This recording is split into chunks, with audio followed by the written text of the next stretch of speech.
Okay, so I'm going to show you guys how I've got my dogs here rigged up, or any quadruped for that matter. Now this video is assuming that you've already have the basics of rigging here in Adobe Character Animator, so I'm going to skip through some of the obviouses on that point. There definitely is plenty other tutorials out there that are excellent as well, that go over a lot of the basics and getting you started that way if you haven't already. This one's going to be basically just getting the quadrupeds here, or all these limbs, to walk. And this is the basic puppet, and we'll get into the usage of limIK next. But anyway, let's start right here with the puppet name. Obviously, name it whatever you need to. You're going to make sure you want to have that as independent. Moving on to head. We have two basic groups to begin with underneath our main puppet, head and body. Head here, of course, we've got our artwork within this group. I take the origin point, make sure it's tagged with head. I usually bring it around with the neck. That's just because that's just the way I like it to meet. Anyway, I make sure that it is independent. That's the way I want it to move, especially and go up and down and bounce with the walk movements, as it kind of has that, the natural bounce to it with walk. Anyway, I do that on hinge, and then I adjust some other parameters in the face behavior once we get back over. All right, let's go back into body. Right legs, start with the backs here. On this particular one, I have, of course, the origin handle. I drag this where I want it to pivot from to begin with. And I tag this one with right hip. Some of the other ones, you're going to probably want to tag that on the body layer. I think that's how some of the other tutorials, especially for the bipeds, I guess that's the word. That might not be right. Anyway, moving on. Yeah, so I do this for the dogs. This is the basic one. We'll do it a little bit differently with the limIK. Anyway, so I have this kind of looking like the basic bone structure of a dog, or probably most, quadrupeds there. So anyway, I tag the origin point here with hip. We've got knee, of course, ankle, heel, and toe. And then we've got sticks for rigidity, excuse me. And then, again, we're going to do that again, somewhat similar here. Excuse me, right here with our other back leg, we're going to rig it the same. Then our front legs, we're going to do it a little bit differently, because most dogs seem to have more, it's more like an arm, even though they use it as a leg. So we're going to kind of ignore what would be the elbow here. Let's tag it again, right hip with the origin handle. More sticks to keep it from being too bendy here. And of course, they don't really have much of a bend there on their limb right here. This joint, next joint, we're going to use it as the knee, and then go ankle, heel, and toe on down. And we'll do the other one the same way. Tail. I just want to make sure you can add, of course, sticks to that if you need to. It just depends on what you want to do with your own puppet. A dragger handle even. I usually do that with mine, but this one we're not going to worry about that so much. Anyway, yeah, do the same thing with those legs on our body. Let's see, I've done this on the main layer. I have the waist on our main body layer, the entire group body. And that's so it can kind of keep up with what's what. So now you can kind of come over. All right, walk layer. Our walk behavior, right here on our main puppet. That's where I've added that. And now it picks up, of course, on the first instance of right leg and left leg. So after that, you're going to have to put a walk behavior on each additional limb, like this. And like I say, it's picked up on the first. So me, just to keep it straight, I like to kind of keep them in pairs, front to back. That's just the way I like to do it. I imagine you can kind of handle it however it makes sense most to you. So anyway, that's just how I do it. So yeah, add them to each additional, your walk. And me personally, yeah, let's go on that one. I like to make sure that I have it with the arrows, and then we'll adjust parameters once we see what we've got here. Okay, so here's your basic guy. Let's make sure he's armed here. All right, I've adjusted the face. That's pretty much the only thing I've done here. I've got head position strength to 0, scale strength to 0. Me, that's just my personal preference. Your position strength, you're definitely going to want to have low, or it's going to be somewhat floaty with the way this rolls. Okay, so the tilt strength, that's kind of just depends on you and what you want to do. Me, I kind of like it up rather high. That way your dog can reach the ground. So yeah, hit the arrows and we've got him walking. The opposite way, he's backing up. And he's all moving together. So yeah, that's pretty easy on that one. And then of course you can get a little bit more in depth with the different things if you want to do that, with getting into the keyframes and such.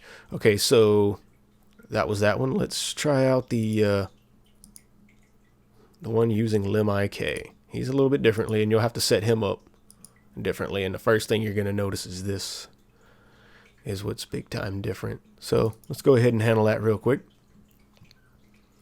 Starting with the main group, you've got your name.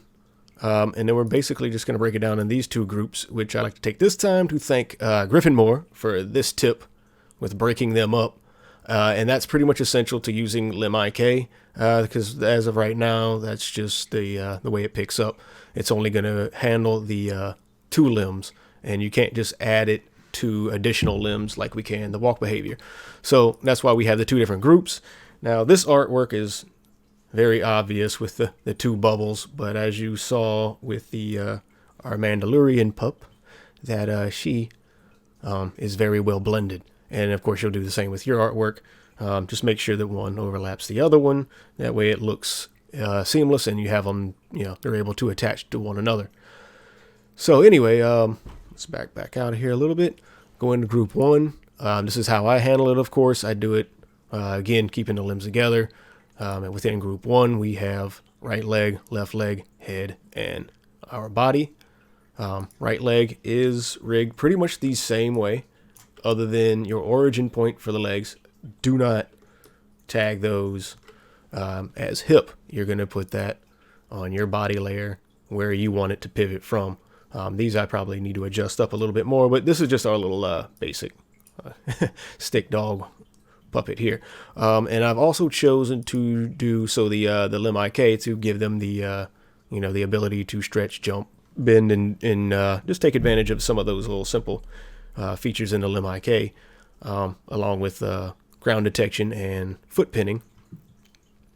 I put the draggable here that allows us to move it, and I've just decided to put it on this group. I have it on another rig where I did it in group 2 on this part of the body, and it worked just fine. Anyway, also with this one, I've tweaked and just jacked the waist way up high, but you'll have to play with that and place it wherever is best for your puppet. So let me back out a little bit. But yeah, and you'll do the same thing with the other leg. Don't tag that with hip, again, where it is right there on the body. Head, I've done the same thing. Origin point, I've put it where I want it to pivot from, and I've adjusted parameters back in our scene there. And of course, I've put it as independent and hinge because we want the head to be able to move with the body. If we don't have it independent, it's going to kind of seem stuck there.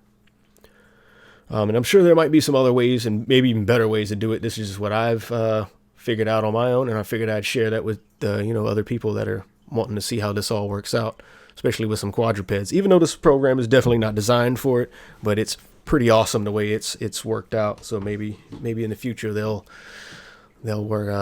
add some of that for us who especially have our little shows that are all about quadrupeds, all about dogs, cats, all sorts. Anyway, so yeah, that's what we've done with the group, and we're going to go into group 2, and we've done the same. Again, don't tag that. Leave it for body to put your hips there. Put another waist on this one. And then the tail I've just brought in as well. Again, with your walk, I put it on the main puppet folder. Put your walk in there, and then of course you'll have to add your other 2. It's going to pick up on the first 2 this time, just because that's the way I have it laid out. It's going to pick up on these 2 legs, so they're covered underneath our initial walk. Group 1 is where we're going to put our limb IK, so that it has, ground detection, and foot pinning and such, and then other capabilities as well. Group 2, we're going to also put limb IK on, and then we're going to add to our additional legs each a walk behavior. So we'll come back to our scene, and as you can see, he's already tilted that way, and we'll take advantage of our dragger here, and there he is, and he's dancing. Jump, lean forward, yipe, yipe, yipe, or whatever else you can come up with, right? And then of course you can do some other neat little things, like let's turn off Group 2's limb IK, and then of course you can have him, pulling himself. And I've actually put a couple of draggers on these back two while I was playing around earlier. So if we wanted to, for this instance, let's make it hold itself in place for the draggers. And then even with a little bit of rotation, you can have him drag himself along, or like I say, with rotation, that would make him be able to pull himself up. And then I will reset him as well and show you the walk. The only thing is that once you have him stretched out like this and try to trigger walk, it's going to do some odd things. But that's just the way it's going to be when you have them pulling against each other that way. Let's see, what were we going to do here? A little bit of rotation. But you get the idea there. And yeah, pull himself up. And then, repeat that again and have it as a replay or something else like that. Okay, let's reset this guy and put the rotation back to normal. And we also have them walking. Now for this particular one, it was just kind of the way that these front legs are, as you can see, very cheap, as we'll put it. I've decided to take their strength down. That was on the main one. 50 for the back too. That was mainly just playing around. But Group 1, that's limb IK. The first walk here, yeah, I've taken it down to 18 in the front for these two legs. But that was just mainly just because they were the way that they were bending. And we're pretty much just trying to mimic it as best as we can, because it's kind of hard. I've even tried with the, of course, using the limb IK and having the knee bend, and then trying to use the elbow, what would be the dog's, essentially their elbow there, and try and make it the reverse knee bend that way. And it's kind of wonky, honestly. And I think this is what I've been able to come up with, what looks pretty much the best.